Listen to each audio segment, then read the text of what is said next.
Siang, saya Andreas 1322354. Pada kali ini akan membawakan presentasi mengenai evolusi dan teknik robot vakum.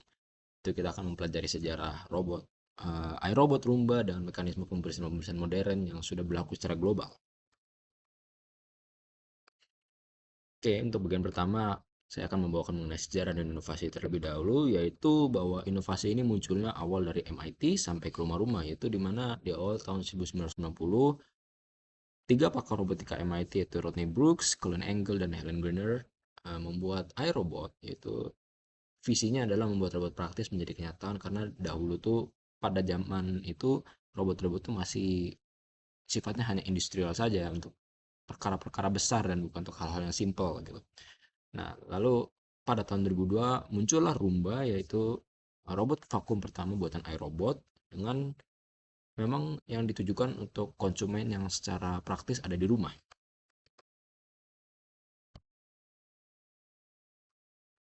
Oke, kemudian milestone utama Roomba itu mulai dari tahun 2022 dia muncul pertama, lalu di 2002 Roomba juga mengakuisisi evolusi robotik yaitu Brava. 2018 ada produk inovasi yaitu Clean Base, yaitu di mana robot yang bisa self emptying, membersihkan diri sendiri di station itu.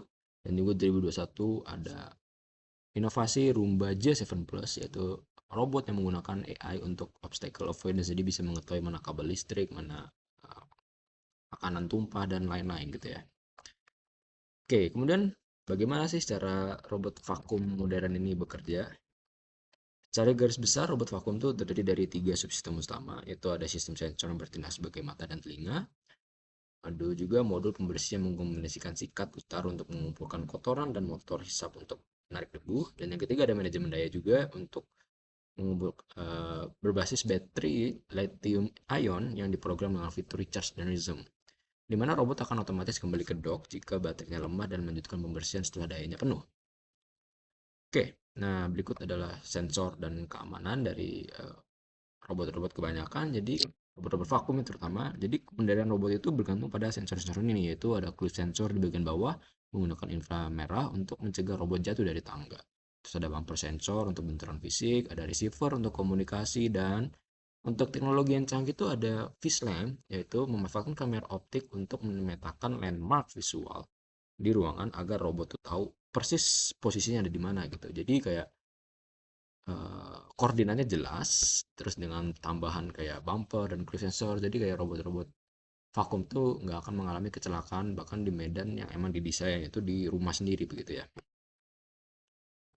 Oke, kemudian eh, berikut adalah grafik yang mengilustrasikan mengenai berdasarkan data untuk berapa sih kekuatan daya hisap dalam satuan Pascal untuk robot-robot yang serupa, yaitu misalkan ada Roomba 400 series yang baru awal-awal dulu muncul, yaitu punya daya itu sekitar 400 Pascal.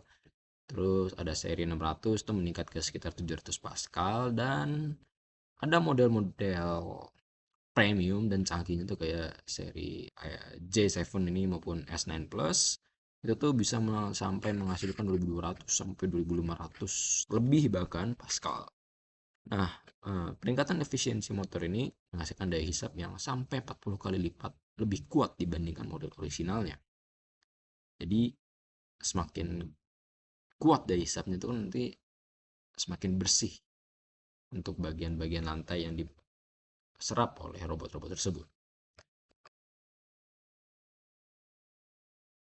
Jika kita lihat bagian marketnya, mana sih yang paling dominan mengenai fitur-fitur mengenai robot vakum ini, dan ternyata tuh komponen yang paling dominan itu ada di bagian lidar, yaitu light detection and ranging, di mana eh, mendominasi pasar lidar ini sekitar 45%.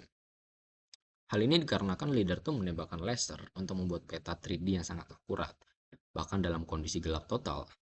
Nah, visual slam pun berbasis kamera itu ternyata hanya mengisi sekitar 30% pasar. Hal ini besar kaitannya karena Vislam itu sangat canggih dan membutuhkan cost yang cukup mahal, sehingga mungkin untuk kondisi-kondisi yang lebih ekstrim ya itu akan lebih penting daripada hanya di rumah saja begitu.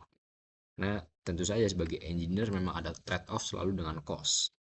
Nah, yang paling terakhir tuh 25% tuh tadi dari gyroscope maupun sistem sensor-sensor random lainnya, navigasi acak konvensional yang lainnya gitu ya. Nah, eh, tabel ini meringkas perbedaan spesifikasi berdasarkan kelas perangkat, yaitu ada mode dasar kayak EV awal atau rumba seri 600, terus mengandalkan navigasi acak, sensor benturan, pembuangan debu manual tanpa kemampuan pemetaan ruangan.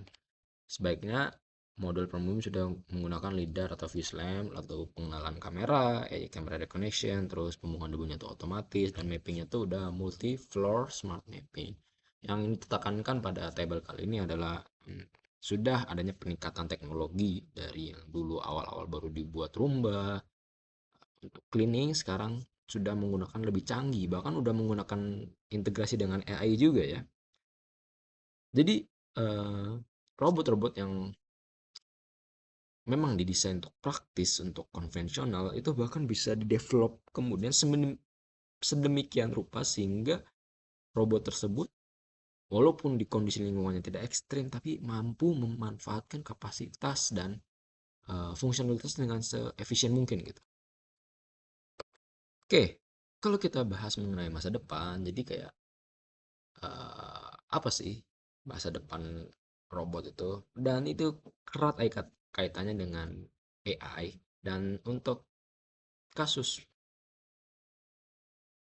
eh, robot pembersih ini, jadi bukan cuma menghisap debu doang nantinya, karena itu kan sudah dari tahun berapa tadi 1990 ya, tapi lebih ke memahami konteks dari rumah ataupun lingkungan yang ada gitu. Nah, dengan AI atau machine learning, robot itu dapat mengenali lebih dari 80 jenis objek rumah tangga, menghindari kabel, kotoran hewan peliharaan, dan terus belajar dari setiap siklus pembersihan. Jadi kayak bahkan robot itu di training untuk mengetahui eh, kondisi medan yang sedang ditempatinya begitu. Jadi katakan saya ada robot A ditaruh di rumah A, mungkin awal-awal masih ada banyak error, banyak bug gitu, robotnya suka nabrak atau gimana atau bersih tidak bersih. Tapi setelah seminggu di training terus dengan AI, generatif model dan training terus lama-lama robot ini tuh bisa mengenali rumahnya A tadi dengan sangat baik sehingga performanya tuh meningkat. Dan inilah yang sebenarnya lagi dikembangkan di era robotika sekarang, di mana robotika tuh punya kemampuan untuk learning gitu ya.